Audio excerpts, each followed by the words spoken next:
Hello everyone. पिछली class में हमने क्या किया था, सैम्पलिंग पढ़ा था। उसके बाद में हमने क्या पढ़ा था, सैम्पलिंग के बाद हमने पढ़ा था आपका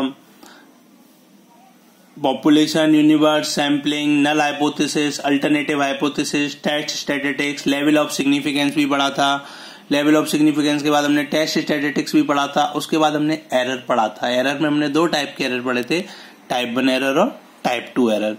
इन today class will discuss about the t test, यानी इसको हम बोलते हैं स्टूडेंट टी डिस्ट्रीब्यूशन और t test. This t distribution is used when the sample size is less than 30 and the population standard deviation is known. यानी t test जो होता है बेसिकली वो हमारे स्मॉल सैंपल साइज के लिए यूज होता है, पहली बात। और स्मॉल, हाउ मच स्मॉल? जब हमारा सैंपल का जो साइज है वो 30 से कम हो, ठीक है। And the population standard deviation is known, clear. Then T statistics is defined as T is equal to x bar minus mu over S by under root N, and where capital X is nothing but under root summation X minus X bar का whole square over N minus 1।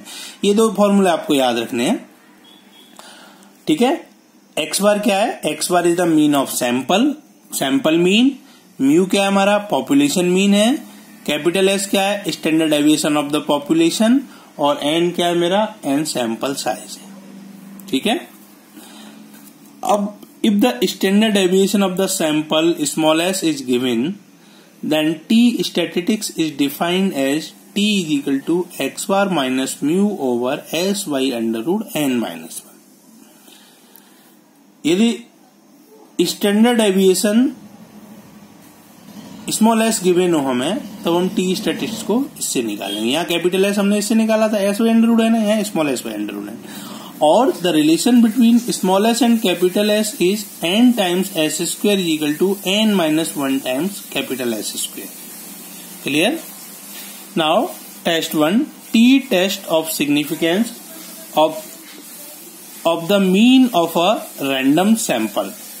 To test whether the mean of a sample drawn from a normal population deviates significantly from a state value, then variance of the population is unknown. Then first of all, we will set up null hypothesis H0, and this say there is no significant difference between the sample mean x bar and the population mean mu.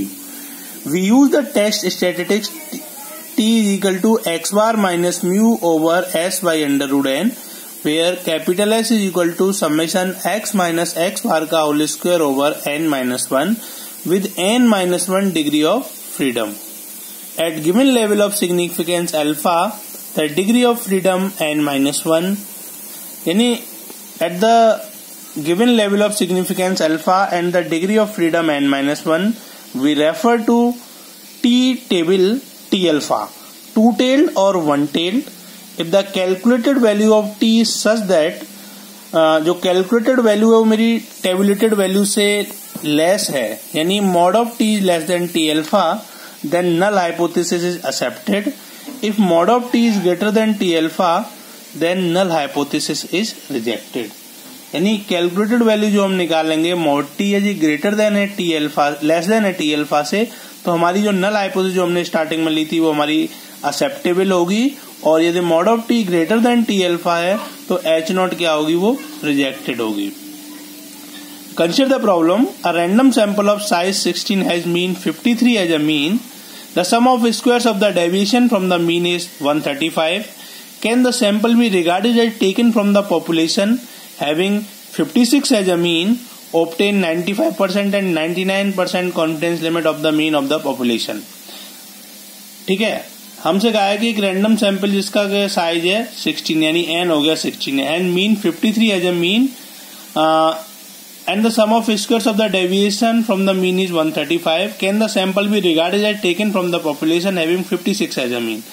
First of all, we will set null hypothesis. This say there is no significant difference between the sample and hypothetical mean, that means mu equal to 56. And alternative hypothesis that H1 such that mu is not equal to 56, that is by two-tailed. Now test statistics under H0. T test statistics क्या होगा, x bar minus mu over S by under root n. Here x bar is 53, mu is 56, n is 16 and summation x minus X bar का whole square 135 है. तो capital S क्या था, under root summation x minus X bar का whole square over n minus one under root 135/15 that is 3. तो t क्या हो जाएगा, x bar minus mu over s by under root n, this is -4 and absolute value of t is 4 and degree of freedom sample size कितना है 16, तो degree of freedom कितनी होगी n-1 15 and since the mod t is equal to 4, this is greater than t at 0.05 to is equal to 2.13. यानी ये क्या है, ये कैलकुलेटेड वैल्यू ऑफ t है और ये क्या है 5% लेवल ऑफ सिग्निफिकेंस पर टेबुलेटेड वैल्यू है. Since the calculated value of t is more than the tabulated value, the null hypothesis is rejected. Hence the sample mean has not come from the population having 56 as a mean. Clear? यानी जो calculated value है that is greater than tabulated value, that's why the null hypothesis is rejected. Consider the next problem. A sample of 20 items has mean 42 unit and standard deviation 5 unit. Test the hypothesis that it is a random sample from the population with a mean 45 unit. सबसे पहला काम हमें hypothesis set करनी होगी, that is my null hypothesis H not. There is no significant difference between the sample mean and the population mean, that is mu is 45 and alternative hypothesis H1 such that mu is not equal to 45. पहले मैं कहता mu is equal to 45 और इसके against क्या होगी जो alternative hypothesis, mu that is not equal to 45 and that is my two tail. Given n is 20, sample size is 20, x bar is 40, s is 5 and degree of freedom कितना हो जाएगी 20-1 19 degree of freedom. Under the null hypothesis H naught the test statistic t कितना होगा, x bar minus mu over s by under root n, this become 42 minus 45 over 5 by under root 19 minus 2.615.